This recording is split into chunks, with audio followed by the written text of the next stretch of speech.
A huge thank you to patron James Tay for suggesting today's video topic. If you want to suggest a topic for next Wednesday's Name Explain video, all you have to do is support Name Explain on Patreon for $1 a month. Find out more by visiting patreon.com/Name Explain, which we linked down below. Anyway, Singapore is a really unique place. This entirely independent city-state, housed primarily on an island at the southern tip of the Malay Peninsula, is just shy of 300 square miles in size. But despite this, it's home to over 6 million people. For context, that's more people than there are in Ireland. Specifically the country of Ireland, not the entire island of Ireland, but we don't need to get into the minutiae here on that one. What I'm trying to say is that for such a tiny place, Singapore is teeming with human life. And where you find people, language is never too far behind. Singapore is incredibly diverse in languages, with dozens being spoken by the millions who call this island home. But from a legality standpoint, the country actually has 4 official languages, those being Mandarin, English, Malay,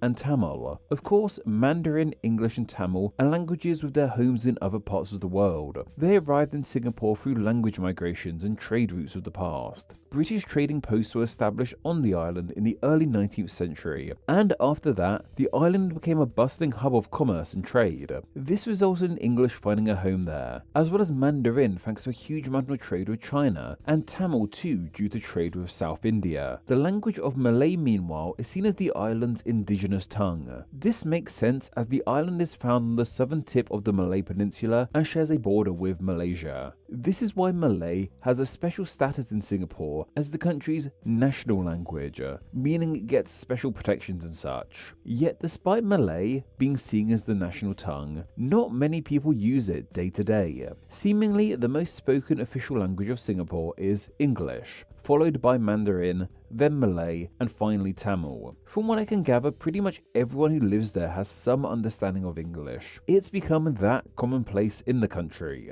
This shows us just how linguistically diverse the nation is, but these are just the official languages. These don't tell the complete picture of what's really going on with languages in Singapore, as none of these 4 languages of English, Mandarin, Malay or Tamil are really the most spoken language of the country. That title probably goes to another tongue entirely, and I say probably, as in reality, we aren't entirely sure how many people speak it. Singapore's probably most spoken tongue is instead one that is native to the land, a product of Singapore and its history, a tongue found nowhere else, that not only doesn't have official status, but in the past the government of the country tried to oust it from the land entirely. I'm of course talking about the language of Singlish.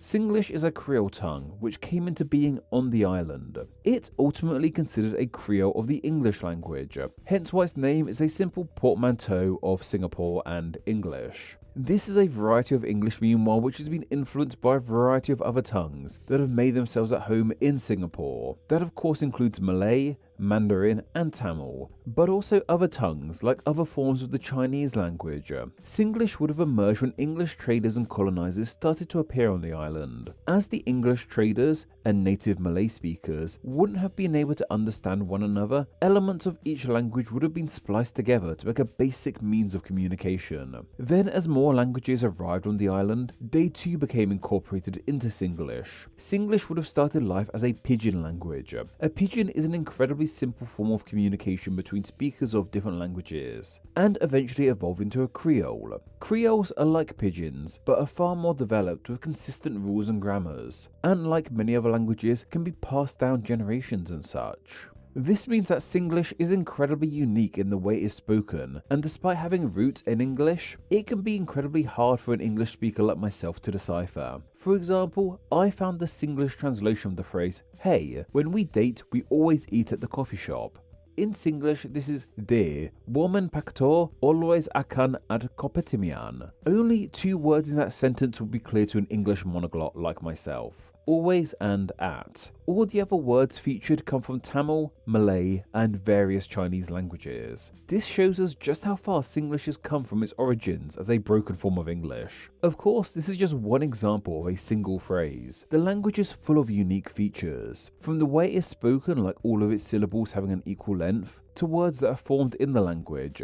Lidat is a popular Singlish word meaning like that, and you can easily see it's a simple compound of those words. It also borrowed words from other tongues too, like shiok, meaning very good, coming from Malay, or pekchek, coming from the Chinese tongue of Hokkien, meaning annoying or frustrating.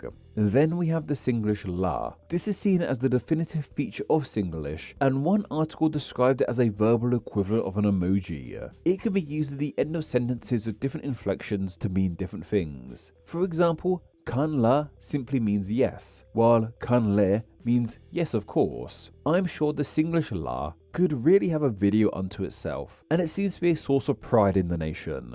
In fact, Singlish as a whole seems to be something that many Singaporeans are proud of, a tongue all of their own which was birthed on the island, and it seems that a large majority of people on the island use it as their go-to language on a day-to-day basis, over the likes of Malay, Tamil, Mandarin or English. It really is the language of Singapore in a lot of ways. Yet despite the pride that people have in the language, for the longest time, that pride hasn't really been reciprocated by the officials of the land.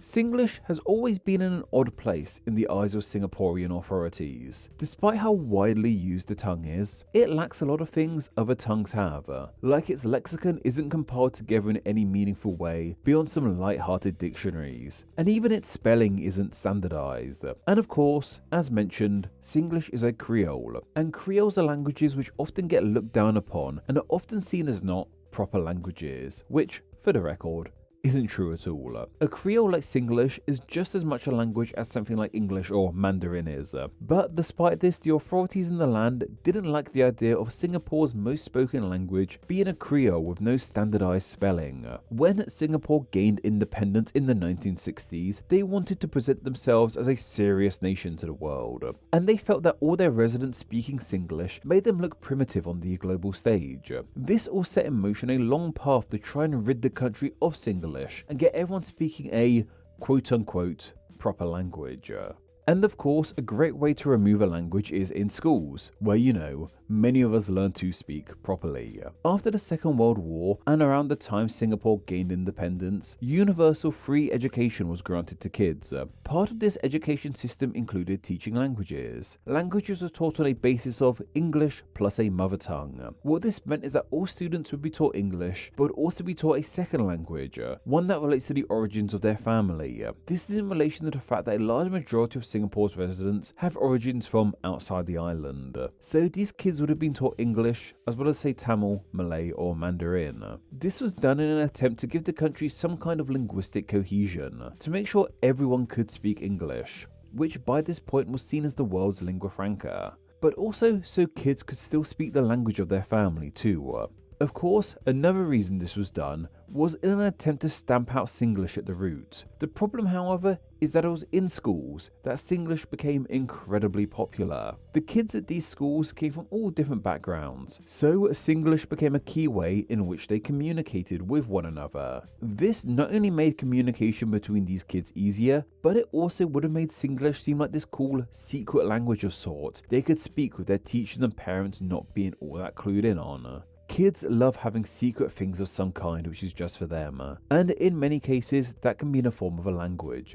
These kids of the 60s who spoke Singlish with fellow students in school would continue to use it colloquially with their friends, family, and even their own kids when they grew older too. As the decades went on, Singlish became more present in Singapore. There was even a hugely popular show in the city-state where the language was spoken. This infuriated the officials of the land even more so, who wanted it gone from the country, and still saw it as nothing more than a sloppy form of English. This all culminated in the year 2000, when the Singapore government introduced the Speak Good English program.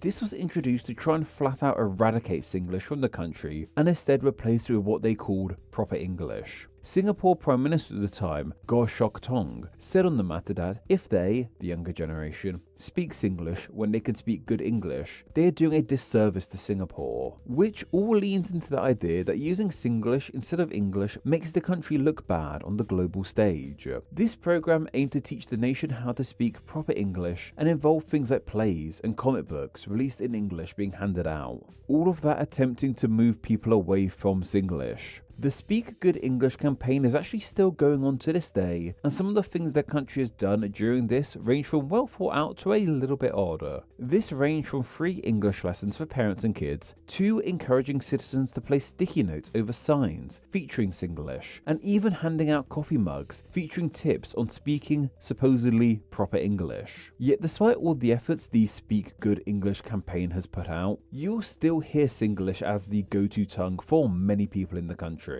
And that's simply because the language has become so entrenched in the country that no amount of government interference could ever remove it. While the Speak Good English program is still a thing, even they have admitted that it's okay to use Singlish among friends and family. So it seems like Singlish isn't going anywhere anytime soon, despite how much the government of the land wanted it to in the past. Singlish has come a long way, from its origins as a pidgin in the 19th century, to its rise in use in the 20th, to the attempts to suppress it in the early 20th century, to where it is now, seen as a key cultural identifier in the land, and something that unites a relatively newer nation, founded by peoples whose families migrated from different parts of the world. Singlish helps unite a people who aren't all that united in other ways. It's terrific for national morale and pride.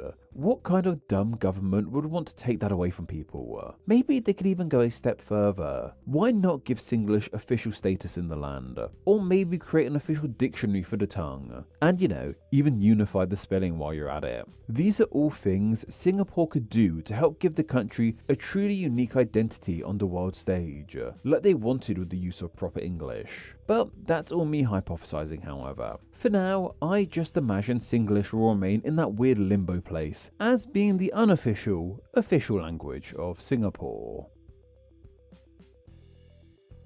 Name Explain depends on viewers like yourself supporting the channel financially on Patreon, so a huge thank you to everyone who does. Donating just $1 a month helps the channel amazingly and gets you bonuses including ad-free videos, exclusive content, the power to request ideas to be made into actual Name Explain videos, and your name at the end of the video with all these awesome people. Visit patreon.com/NameExplain or click the link down below to find out how you too can support the channel.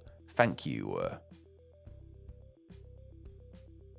Thanks for reaching the end of the video. Why not watch another and subscribe to keep up to date on all things Name Explain. You can find myself on Instagram where I'm NameExplainYT, and join the Facebook group Friends of Name Explain to talk with myself and other name nerds. All that will be linked down below. Anyway, I hope you enjoyed this video, and once again, thank you all so much.